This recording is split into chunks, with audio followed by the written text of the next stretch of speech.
Well, thanks very much, Tina, for that kind introduction, and thanks, Chris and the others, the Climate Institute, for hosting this workshop, which I'm very much looking forward to. I want to start off with an apology, however, because it seems that I brought the Trump infection with me when I flew down, given some of the latest developments in your own politics. And I will talk a little bit later about sort of some of the commonalities of the politics of denial in both the US and Australia. So I'm going to talk a bit about my experiences. This is a previous book of mine, the Hockey Stick and the Climate Wars, which is about my experiences as sort of a reluctant combatant in this battle to communicate the science of climate change and its implications in a hostile environment where there are vested interests that are working very hard to confuse the public and policymakers and to attack and undermine the science. Let me start off talking a bit about the science, and I'm not going to show you graphs and temperature plots and other sorts of things, because as I've been saying in recent years, if you want to see the reality of climate change, the impacts of climate change, you no longer have to tease the signal out of the climate data. You can see the impacts playing out in real time. On our television screens and our newspapers, the impacts of climate change are no longer subtle. Now, we often, I start off with the polar bear stranded on an ice floe, because it's actually the law in the US, if you give a talk about climate change, you have to show a polar bear stranded on an ice floe. And unfortunately, it's become the poster child of climate change. And I say unfortunately because while we care about these magnificent creatures and not destroying their environment, when we focus on something like the polar bear as the symbol of climate change, it makes the threat seem very distant, very exotic. And so everywhere I go now, I try to convey how climate change is impacting us now, where we live today.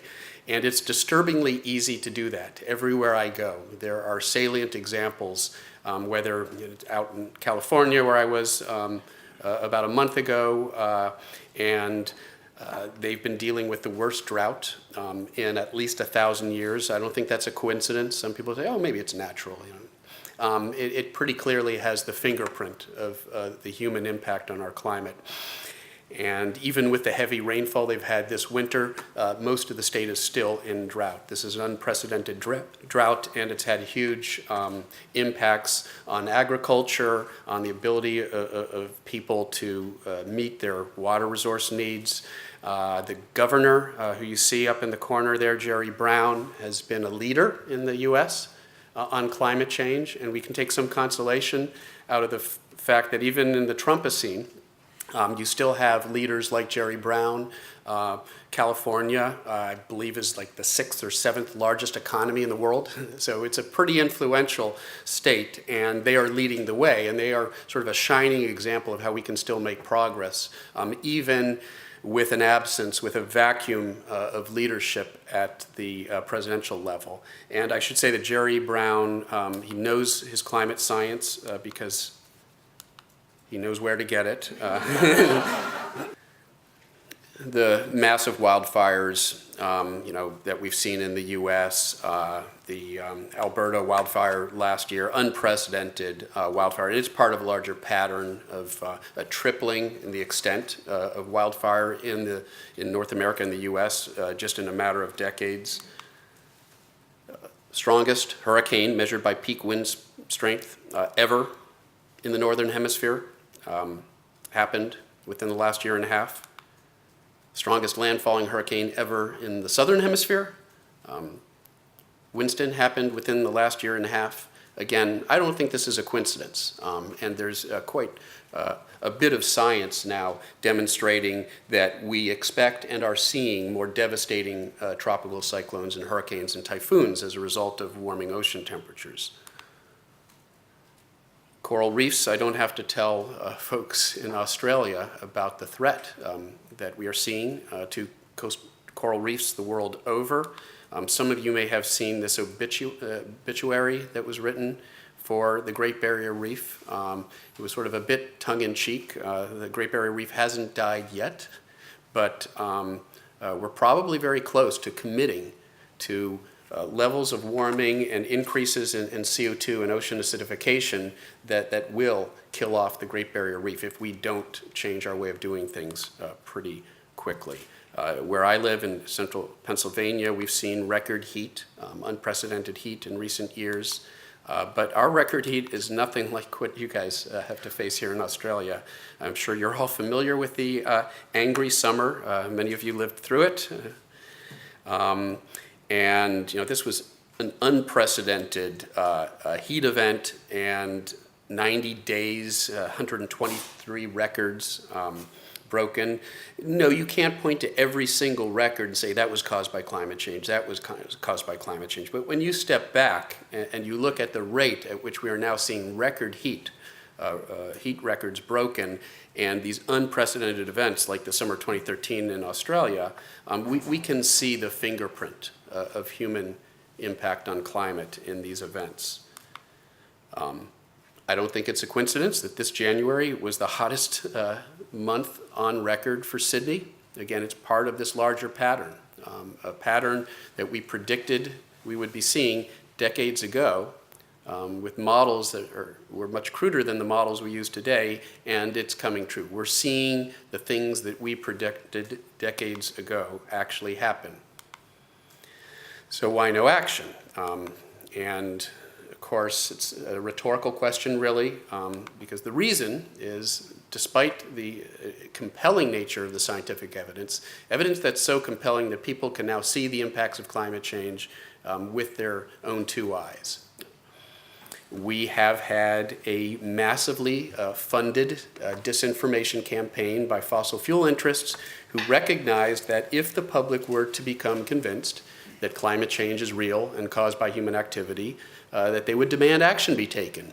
And so Frank Luntz, a famous Republican pollster back in 2002, in a memo that I think was leaked by Greenpeace, sort of betrayed the agenda here, where he advised his clients, basically fossil fuel interests, that they needed to continue to manufacture a fake debate. They needed to continue to confuse the public and policymakers about the scientific evidence. And he suggested that they fund front groups and paid advocates whose job it is to attack the science, attack the scientists, confuse the public and policymakers, and make sure that climate change remains something that is thought of by the public as a debate. As long as they think there's a scientific debate, they won't demand action. So you don't have to win the case. You don't have to win the argument, you just have to divide the public. And as long as you can divide the public, you will maintain the status quo and you will forestall action. And there are books like Merchants of Doubt by my friend Naomi Oreskes. I believe she was here in Sydney not too long ago. And Eric Conway, where they outline this strategy, and they show how it's really the same playbook that was used by the tobacco industry decades ago to sow doubt about the scientific evidence that their product was killing people. Arguably, the burning of fossil fuels will lead to even more widespread mortality if we continue on the course that we're on. And indeed, not only the same playbook, but some of the same players, some of the same paid advocates today who are advocating for the fossil fuel industry, who are attacking the scientific evidence, were being paid by tobacco interests decades ago to attack that science as well. I call them all-purpose deniers, or deniers for hire. And we have powerful politicians like James Inhofe of Oklahoma has famously dismissed climate change as the greatest hoax ever perpetrated on the American people, and has proven this by introducing a snowball on the Senate floor. Just the fact that it snows in Washington, D.C. in the winter apparently disproves all of climate science as far as James Inhofe is concerned. Now, he has big fans in the denial industry. There's an industry-funded front group called the Heartland Institute, which used to be financed largely by tobacco interests. Today is financed largely by fossil fuel interests, the Koch brothers. And they have a climate conference every year. It's actually a climate change denial conference every year. And they had invited James Inhofe to be the keynote speaker in 2011, summer of 2011, in their climate change conference. And he had to back out at the last minute.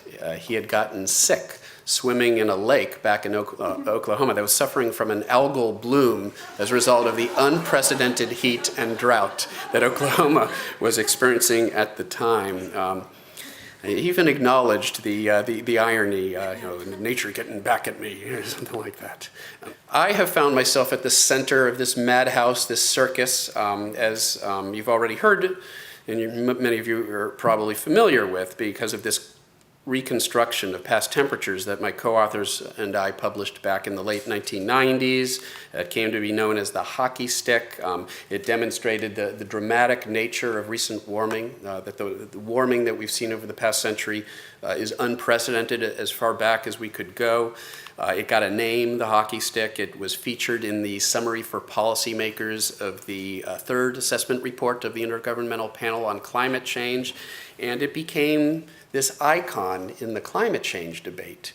And that meant that it attracted the attention of climate change deniers who felt that if they could just discredit this one graph, that all of the evidence for concern over human-caused climate change would collapse like a house of cards, when in fact you could get rid of the hockey stick and that entire line of evidence, and we have multiple lines of evidence that very clearly indicate that the globe is warming, that it's due to human activity, and that bad things are already happening as a result of that, and worse things will happen if we don't act. But again, because it was this icon in the climate change debate, this cynical sort of idea was if we can just discredit it, then we discredit in the eyes of the American public the reality, the case for concern over climate change. And it doesn't matter to them that there's a veritable hockey league now. Dozens of reconstructions of past temperatures that have been published over the nearly 2 decades since we first published our work, all coming to the same conclusion: the recent warming, unprecedented in an even longer time frame than we had initially concluded. A few years ago, there was an important development here. A group of 80 scientists from around the world, from more than 20 institutions, a number of them here in Australia, using the most widespread paleoclimate database ever used, performed a new reconstruction of temperatures over the past 1,000 years. And they came up with that's right, yeah, they got the same answer that we had gotten back in the late 1990s. This is the sort of evidence that has led the IPCC in their most recent assessment to say that the recent warming really does appear to be unprecedented as far back as we can go, even more than 1,000 years. And now we're pretty confident at least 1,400 years and maybe longer. And again, it wouldn't matter if you got rid of this entire line of evidence, the entire hockey league, as it were. We still have multiple robust lines of evidence that tell us that climate change is real. But the fact that the hockey stick and I, the senior author on that, first author on that original publication, continue to be attacked is an example of what some people would call the politicization of science in the US. We see that here in Australia. I think there's a better term for it, actually. I think what we're seeing is the scientization of politics, something even more pernicious in my view, which is the way that science is now abused by politicians. If you don't like the science as concluded by the National Academy of Sciences in the US, or all the scientific societies in Europe and the US and Australia, basically the entire world's community of scientists who have weighed in with the overwhelming consensus that climate change is real and human-caused. If you don't like that conclusion, there are entire cable networks available to you. and newspaper editorial boards, many of them connected in one way or another with an individual from Australia, that are there to provide an alternative reality where the laws of physics no longer apply and climate change is a massive hoax perpetrated by the Chinese, apparently, according to our president. And it's very difficult to have the meaningful debate that we ought to be having about what we do to solve this problem when we continue to have this fake debate about whether or not the problem even exists. And I have been subject to efforts to discredit me, as I've alluded to before, to discredit the hockey stick by politicians who are in the pay of fossil fuel interests and really don't want to see us do anything to regulate carbon emissions, like Joe Barton of Texas, who subpoenaed all of my emails back in 2005 and was summarily criticized by major scientific organizations in the US and around the world, the journal Nature. The progressive Congressman Henry Waxman from Southern California, who had played a key role in bringing the tobacco industry to justice for hiding the impacts of their product. Might not be surprising to you that somebody like Henry Waxman would come out to defend us.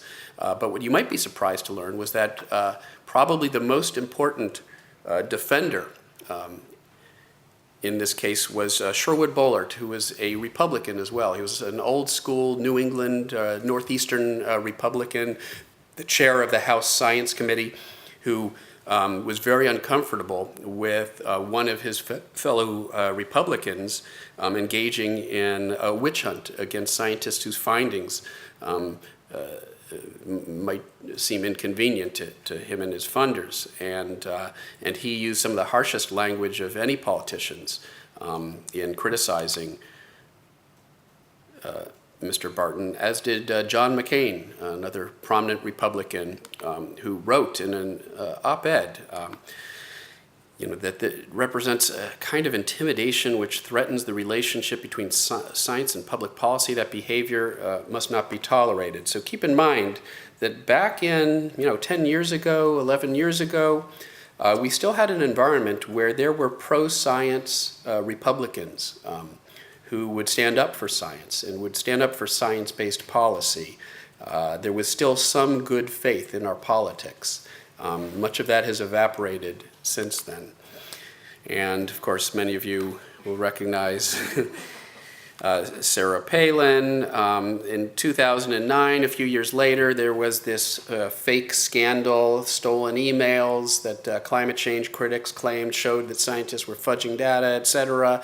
This was used as a way to try to thwart any progress at the 2009 Copenhagen Summit. It wasn't a coincidence that this all played out in the weeks leading up to the Copenhagen Summit. And it started out as a meme in sort of the right-wing blogosphere, and pretty soon conservative media outlets, then mainstream media outlets picked it up.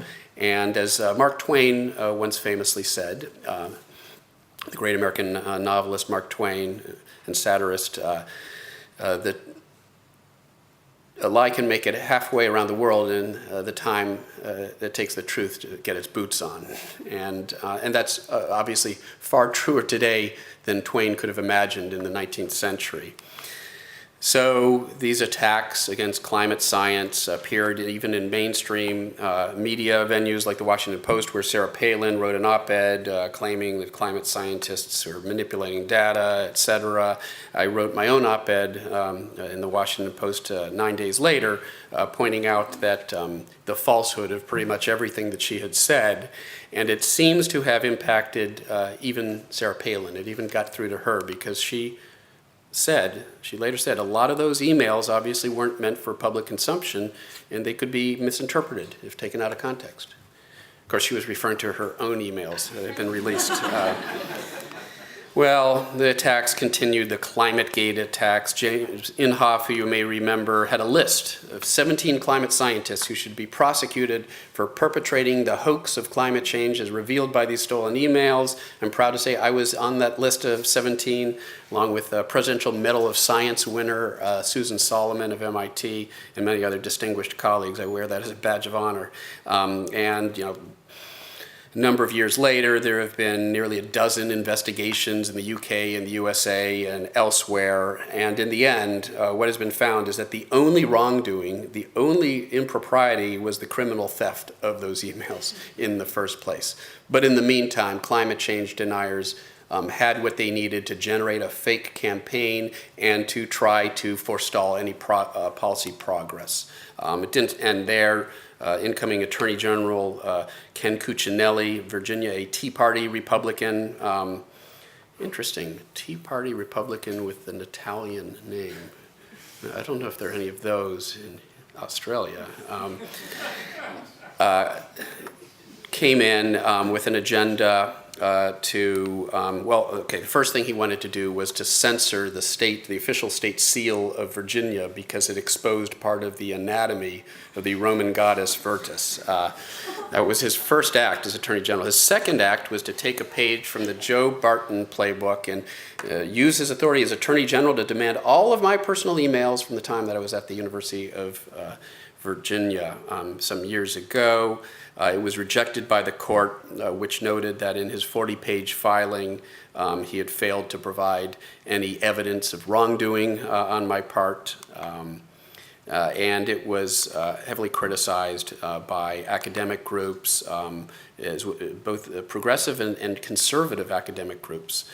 Conservatives who didn't like the idea that an attorney general could go after academics whose ideas he didn't like, he or she didn't like. They thought that it was a bad thing regardless of what your politics happened to be.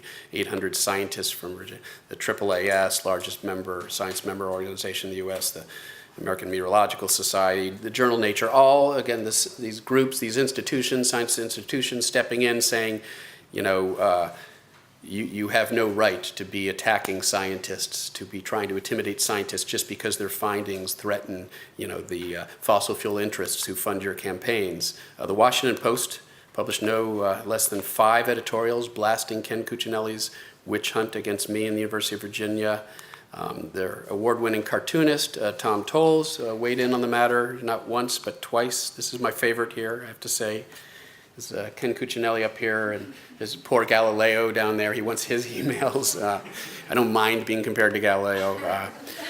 I ended up writing a book last fall with Tom Tolles about climate change denial, using his cartoons and sort of using them as a way to talk about the issue of climate change in a new and different way, and using satire and humor maybe to cut through the challenge of communicating the science to people. Well, as I said, Cuccinelli's subpoena was rejected by the lower court.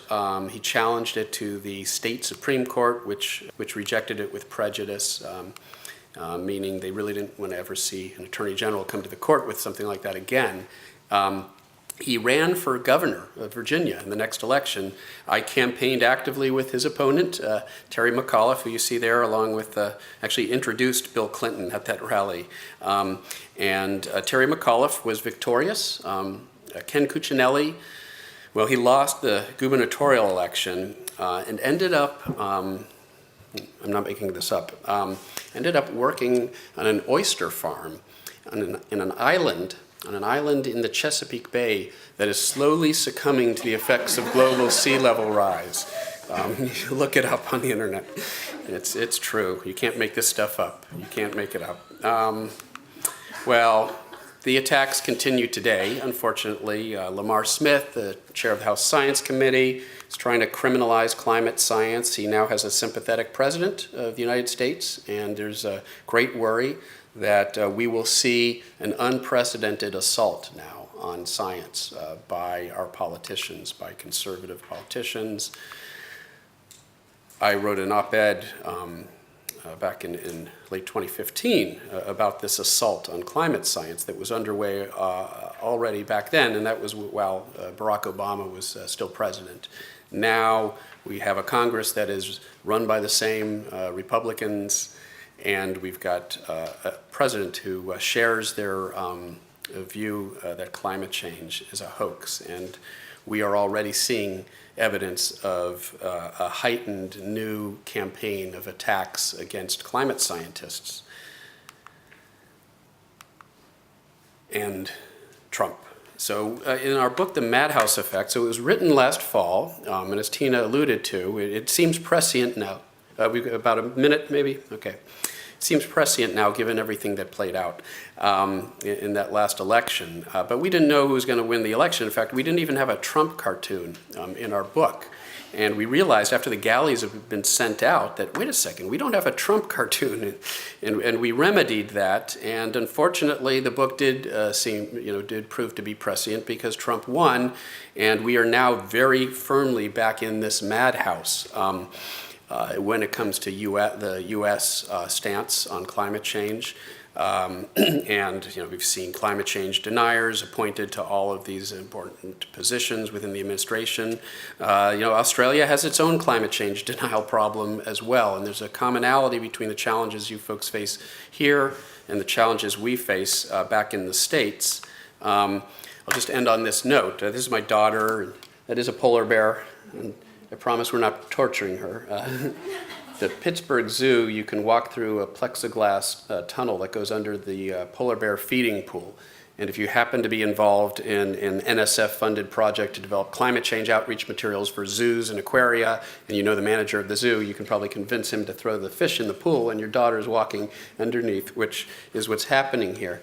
And it isn't just about the polar bear, but it is about what sort of world we want to leave behind for our children and grandchildren. And do we want to leave behind a fundamentally degraded world that not only doesn't have polar bears, but where we have a even larger global population competing for less food and water and land? Is that the sort of dystopian future that we want to leave behind for children and grandchildren? So I'll end on this note. Though the challenge is now even greater with the U.S. Unlikely to play the leadership role that it had played under the Obama administration in international efforts to combat climate change, we have to fight even harder. We have to work even harder because we can't afford to lose this fight. The stakes are simply too great. They are, the survival of this civilization and this planet. So thank you very much.